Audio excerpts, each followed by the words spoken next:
Good afternoon, everyone. I'm Shannon Koval, and I'm the coordinator for the Trust Ethics Governance Alliance here in the Business School at the University of Queensland. And as always, I'll be thrilled to host this seminar series today, where we'll be exploring the digital transformation of online extremism with Dr. Marten Risius. I'd like to start by acknowledging the traditional owners and the custodianships on the lands on which we meet today. On behalf of UQ, I pay our respects to our ancestors and their descendants who continue cultural and spiritual connections to country. We recognize their valuable contributions to the Australian and global society. So this seminar series is proudly hosted by the UQ Trust Ethics and Governance Alliance, which really is a community of researchers, educators, and professionals who have a passion for building trustworthy organizations, creating ethical change, and really developing robust governance in organizations. So if this is your first time joining, welcome to the seminar series. And just to give you a high-level overview, we really aim to share and develop a deeper understanding of the three pillars of trust ethics in governance, which is really informed by a curation of cutting-edge and evidence-based research. We're hoping to bring together like-minded people that are interested in this space and really use these seminars as a vehicle to facilitate research connections and synergies.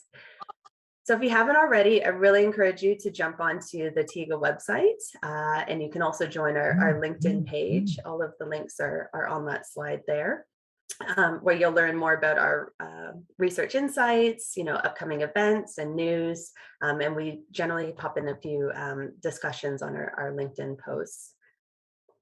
So for this seminar, just to keep everything quite smooth, if you can just keep your microphones muted into the Q&A portion, that would be greatly appreciated. And just a heads up that we will be recording this seminar. So just the portion that Marten is presenting will be uploaded to our website and LinkedIn page. So feel free to pop in any questions in the Q&A, and you can also put your cameras on during the Q&A as well if you feel the need to. So a warm welcome to our speaker, Marten, who's a senior lecturer here in business informations here at the University of Queensland, and he's a recent DECRA recipient. His research interests are in the areas of social media and blockchain technologies. And he really applies business analytics to solve managerial and societal issues, for example, centralization or echo chambers, and a hot topic at the moment, fake news. So he's developed a nice high profile status in this particular area. And he's also published in top tier journals, just to name a few, the Journal of Information Technology, Strategic Management Journal, Business and Information Systems Engineering. So I don't want to take up too much of Marten's time. So I just want to hand it over to you, Marten, and thank you so much for being here today. I know the time difference is a bit brutal. It's quite early there over in Frankfurt, so I'll pass it on to you. Yeah, thank you so much for the warm welcome, Shannon, and let me repeat that how happy I am to be here and how much I appreciate the opportunity to speak and present our research today. Today I'll be speaking on a subject that I've just started working on a couple of years back, and I was fortunate to find great collaborators here at UQ with Winifred and two at the time PhD students, Kevin from our information systems group, and Cecilo also from psychology, a student of Winifred's. And the point that I want to make about this, or the reason why I like to talk about this, is because I believe online extremism is such a timely and pressing issue that greatly benefits from an interdisciplinary approach and various perspectives that we were able to introduce or bring into the field, amongst others. But I believe our collaboration has been incredibly fruitful rewarding and insightful. So today I want to talk about what a thought about, or one of our perceptions of online extremism as a digital transformation of traditional extremism. This work was in part, it'll be more of an overview about the things that we have done, focusing on presenting the conceptualization of online extremism as a digital transformation, and then present a couple of current research findings, research avenues for future research, as well as introduce a couple of our ongoing research projects. So when we talk about online extremism, we just noticed that social media or online technologies in general play an incredibly growing role in supporting extremist activities. So we've seen that in the US Capitol attacks that have in part been organized through Parler, you could even follow people have been identified through those social media websites. And then another issue is the sharing of content through social media that is slow to be taken down. And following this ever-growing increase in online technologies impacting online extremism, we see that there's been, for example, following the horrendous Christchurch attacks in New Zealand, a Christchurch call to action, for example, where 48 countries in total rallied together to address the issue of and to collaborate with tech companies to resolve the issue of online extremism and reduce the impact of technologies on supporting extremist activities online. If you talk to, or if you listen to leading security officers, be it the Australian security organizations, the FBI, MI5, their directors will all agree that basically their essence is that online extremism is a serious threat that's just ever growing and we need to find way. We haven't yet found effective ways on dealing with it and addressing it, and need to advance our efforts on the issue. When we talk about online extremism, what we notice is that it's actually quite difficult, something that's quite difficult to define, and that has several implications that I'll come to at a later point. In essence, what we can see is that extremism in itself is already somewhat difficult to define, because extremism is, when we just take it as extremism itself, it just means a deviation from something that's normal or ordinary. So extremism is just a strong deviation in any direction from something that's normal. It doesn't have automatically a value ascribed to it. When we're talking about online extremism, people are trying to translate this into online extremism, and then and the UN find working definitions, such as the vocal or active opposition to fundamental values, including democracy, the rule of law, individual liberty, and mutual respect and tolerance of different faiths and beliefs. That,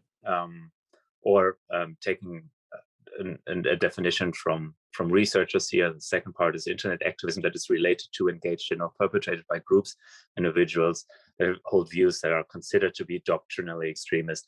That helps us structure research, that helps us structure sort of organize projects, but it wouldn't be sufficient to guide, for example, a content moderation approach where a platform needs to determine what is now extremist content and what isn't. The challenges that we face with online extremism is that, for example, with globally operating platforms, finding a universal definition of what is extreme across all countries.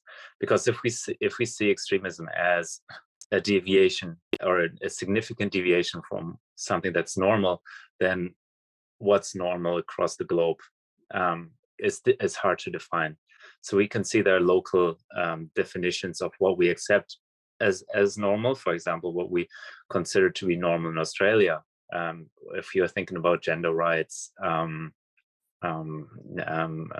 environmental thoughts, for example, there's no guarantee that this will be held up as normal in other parts of the world as well. So finding universal descriptions of what is extreme and what is normal is quite difficult. These things also obviously change over time. So our social values would have changed significantly over the past 70 years, not even to speak about the past 100 years, and probably even in the last couple of months, as we can see, regarding the Ukraine war, where certain deviations have been made about what's okay to say about wanting to kill people that wasn't okay to say earlier. So that's one of the issues, is the finding a globally applicable definition of extremism that is not just focused on, let's say, Western values. Then the other aspect is that extremists engage in what's called in a sort of gray zone, and what that is what I'll introduce on the next slides. So extremists sort of don't just post extremist or terrorist content. They work in fringe areas where they only allude to their stereotypes, to their dehumanizing or polarizing views, without breaching platform policies, where it's not immediately visible what they mean, but just through the repeated themes, you'll be able to identify their measures, and here are their opinions, and here you'll see a couple of examples. So it's not always that extremists and even terrorist organizations don't just post terrorist content. So you'd have, let's say, example would be, and I'm just making this up, would be a classical example would be ISIS posting a picture of one of their doctors helping children. That doesn't breach platform policies. So we need to make a decision on, do we want to ban all content?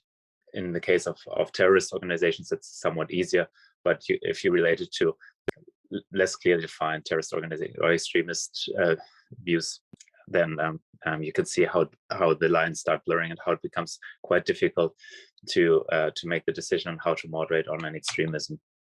So what we see is extremism researchers, and extremism researchers coming to the notion of recognizing that other disciplines can help inform the field. And this goes to the point that I was trying to make earlier about the interdisciplinary approach that we have been taking, and that I think could really help advance the field. Extremism researchers are making the same case, are calling for more interdisciplinary contributions to address what they perceive as one of the key issues that hasn't been properly addressed yet, which is the role of digital technologies in online extremism. So far, technologies have mostly been treated as somewhat of a context in which extremism occurs. So, for example, we would know that extremist organizations operate online. They're on social media, different types of social media platforms. They use content stores, online content stores, and whatnot. But that's not surprising, as we all use online technologies more. So obviously also extremist organizations or terrorist organizations would do the same. Like, we use online technologies to book travel. So why wouldn't extremist organizations use online technologies? In our view, that's not quite what's new about online extremism. What's new is what we call digital transformation of online extremism. And for those of you who are not quite as familiar with what a digital transformation is, let me just briefly explain to you what we mean by that. So you'd say, if you just convert an analog file into a PDF, that would be a digitization of that file. So if you have an old picture and you scan it and make a digital copy of it, that would be a digitization. If you a digitalization is a step further, where you induce digital technologies to improve a process. So, for example, you'd have a chat function or a Zoom in a process, and a Zoom call in a process, that would be a digitalization of a process. A digital transformation, on the other hand, however, means that there are organizational or social changes that accompany this introduction of social technologies. And what we'd argue is that online extremism is basically more than just a different context for extremist organizations to engage in, but actually it changes extremism in itself. So it's more than ISIS using having a website or like a newsletter. It's an actual substantial social change. And one of the examples that I'd use here to show that is here on the right hand side, but the Southern Poverty Law Center. So we can already see how diverse basically by now the extremist space is. So these are all sorts of extremist organizations that go beyond our traditional understanding of just having a right-wing, left-wing, separatist, religious or single-purpose groups. Like these ideologies, these extremist ideologies, sort of start blending more, and we see other changes happening. For example, we see online extremists becoming quite agile. We see a changing role of feminism in or of women for extremist organizations. We see changes in the process of radicalization. And so we argue that there's a digital transformation that's happening about online extremism. And that's why I believe that, or we believe that other views, for example, from business, can actually help inform our understanding of online extremism to overcome these issues. And as information systems scholars, we usually try to take what's called a sociotechnical perspective. And sociotechnical perspective just describes the interplay between technologies and the social components. So here on the one side, you'll see the social components of structures and people. And on the physical side, you'll see the physical system, the actual software, and the task or the purpose for which we do something. And so this is sort of the worldview of an information systems scholar, is through a socio-technical perspective, through a socio-technical lens, as the interaction between technology and the human using it. And what we did is we applied this lens to review the literature on online extremism to sort of structure the findings. And I just want to present a couple of the findings that we have gathered here on these 4 different components. And then before I talk a little bit about the kind of research that's ongoing or that we want to do. So we've reviewed a couple of hundred of articles, and this is still in the process of publication. So this is not final yet, but I still want to just talk about a couple of the things that we've identified.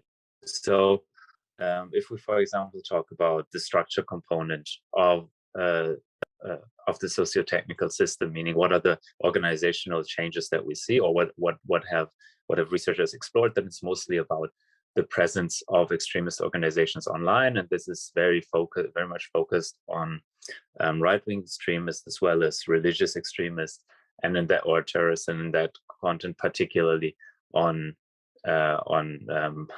Muslim Islamic terrorists. But what's not regarded is what I was just earlier also alluding to, regarding the diversity of extremist organizations that we can see. So, for example, we see alternative extremist movements emerging, such as here Dark MAGA movement, basically an extremist form of Donald Trump supporters that have already been linked to, for example, January 6th riots.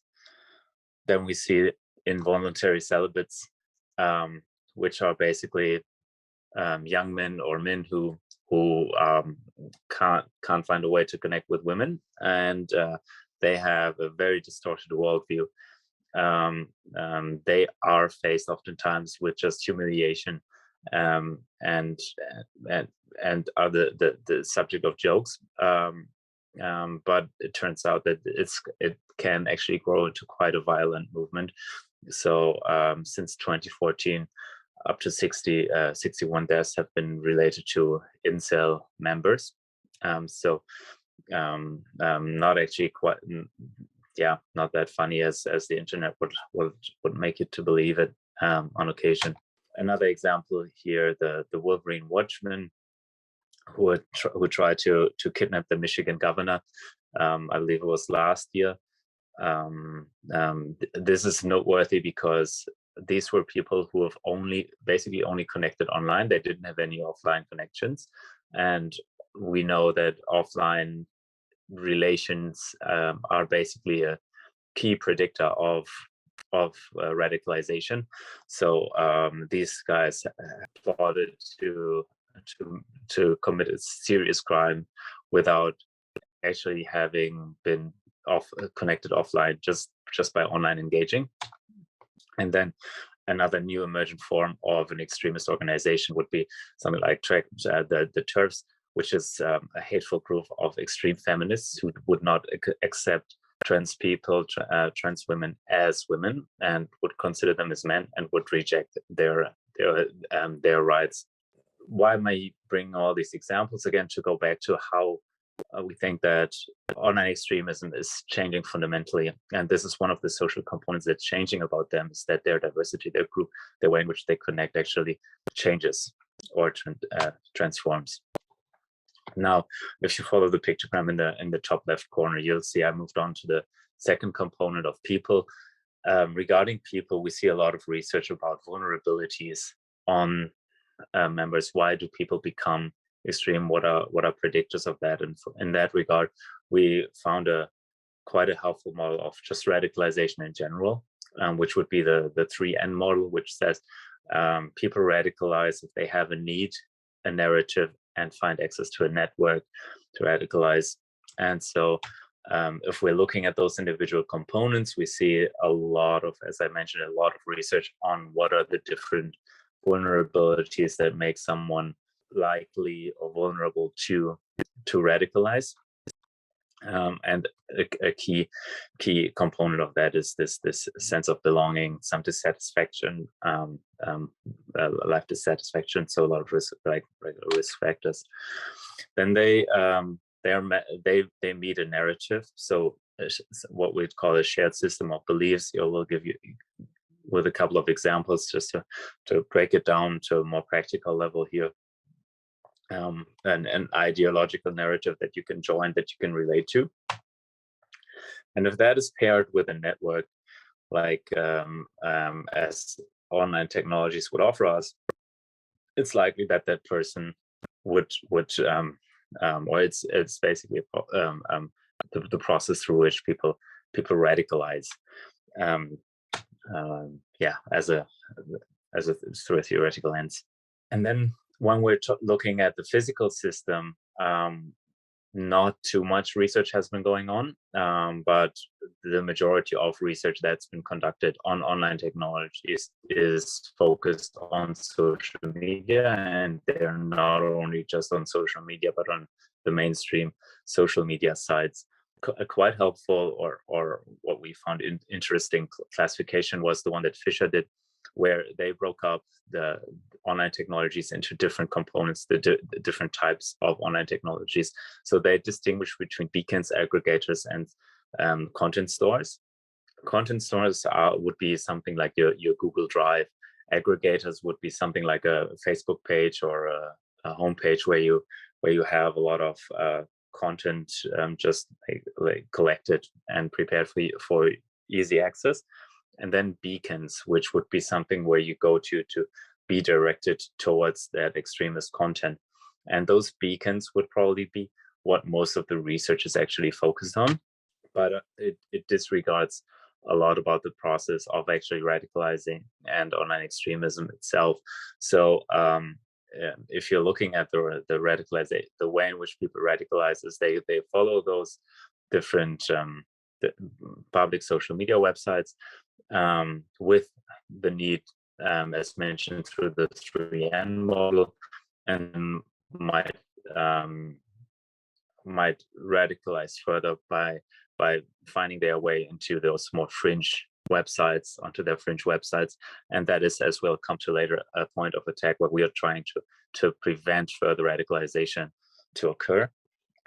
Here's an overview about how we classify when we looked at the literature, what the majority of research was focused on. So the majority of research basically focusing just on Twitter, and then a few other online technologies, YouTube and Facebook probably being the most prominent ones. But content stores are not really even considered aggregators, only loosely considered. So a lot of need for like a more broad view of online extremism. And when we're looking at the task, we've got to distinguish between the counter task of people, of organizations trying to counter online extremism, and then the activities that that extremist organizations actually perform. So those would be the two different tasks of the extremist or terrorist organizations, and then of the countering organizations, as for example described in the Christchurch call for action. And regarding the radicalization, so the extremist activities, we'll see new types of new forms of behavior emerging. Meme warfare, posting more pictures that are more difficult to block because text is easier to identify as extremist as opposed to pictures. And then outrage generation is something where you're trying to sort of where you're engaging in the fringe in the fringe space that doesn't violate content policies but does cause a lot of engagement and discussion. And by causing a lot of discussion and engagement, the platform algorithms pick these topics up and promote them on their platforms. So that's something that extremist organizations are banking on, as we'll come to at a later point again. And then regarding counter narratives, we see the probably two most prominent counter strategies are content blocking, so automatic identification of extremist content, and then spreading counter narratives. Something that partners that we've worked with, like the Global Internet Forum to Counter Terrorism, are doing. Without going into too much detail, basically they're trying to moderate extremist content, automatically identifying content, hashing the providing digital identifiers for the extremist content, and then inserting them in a database that basically removes that content across the board from all other platforms. What we see, however, regarding the content moderation approaches is, as the Facebook whistleblower informed us, is that it's actually not that effective in some ways. So we can fairly certainly say that terrorist content, outright terrorist content, is probably appears to be quite sufficiently or quite extensively blocked.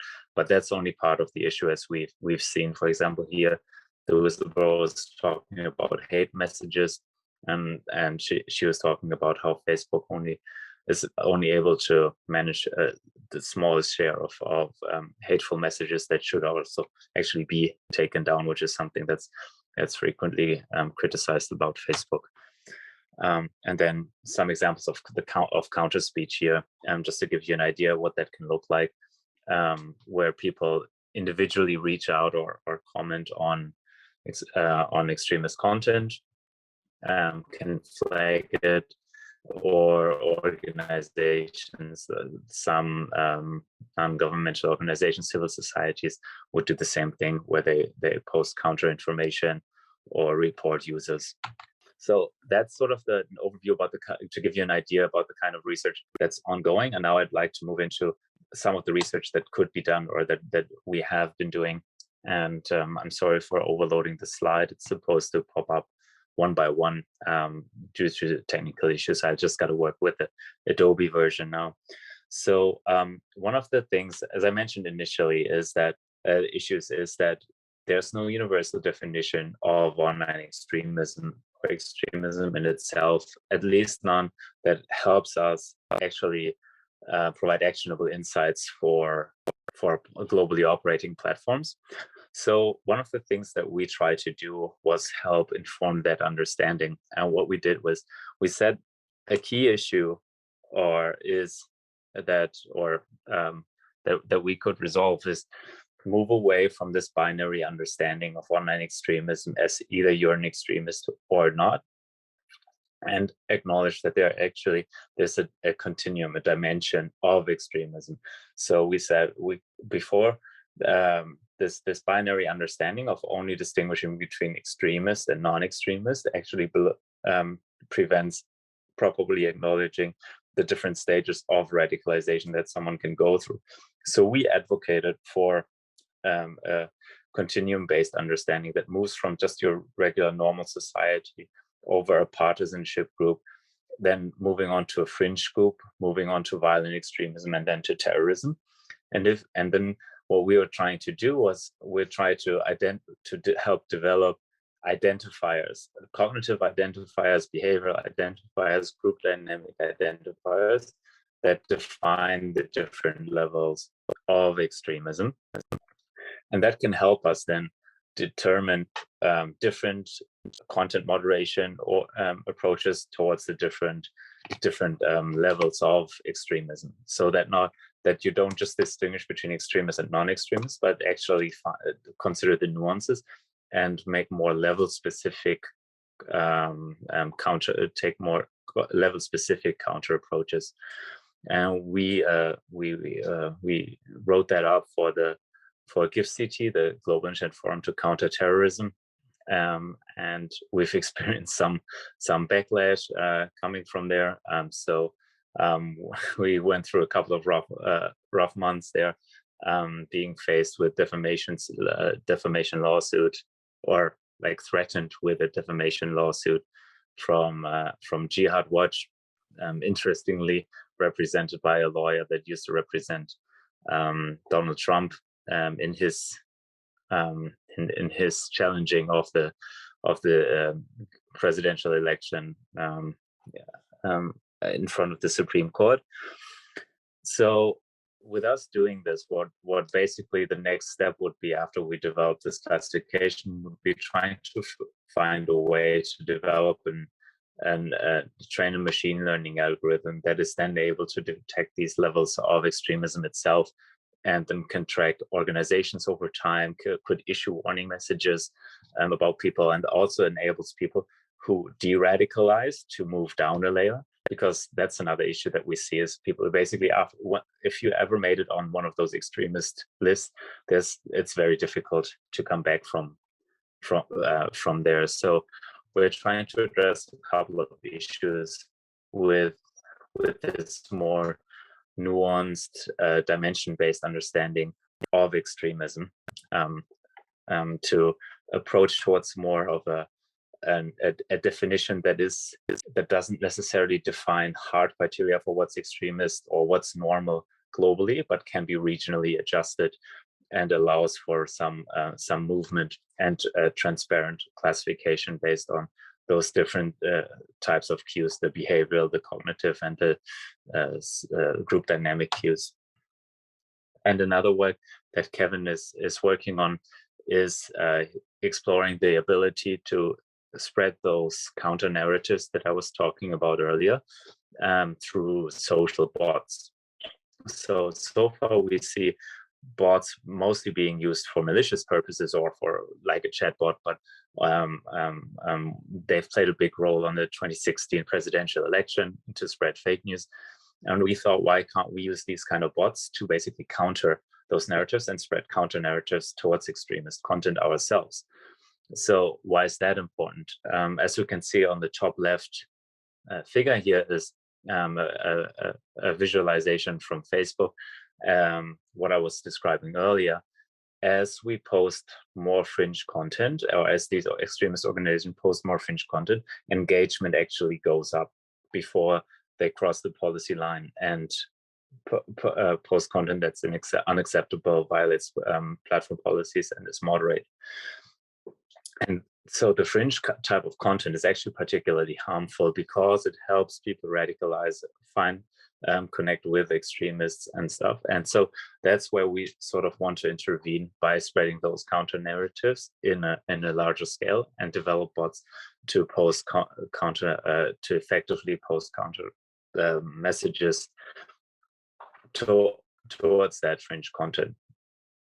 So that's another stream of research that we are working on, trying to find new ways to counter online extremism.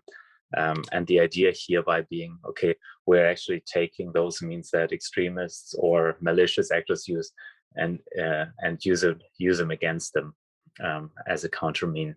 Yeah, so those are a few of the things that I just wanted to talk about. I didn't want to overburden everyone. I hope this was somewhat concise, and I certainly look forward to a discussion and your thoughts on the issue.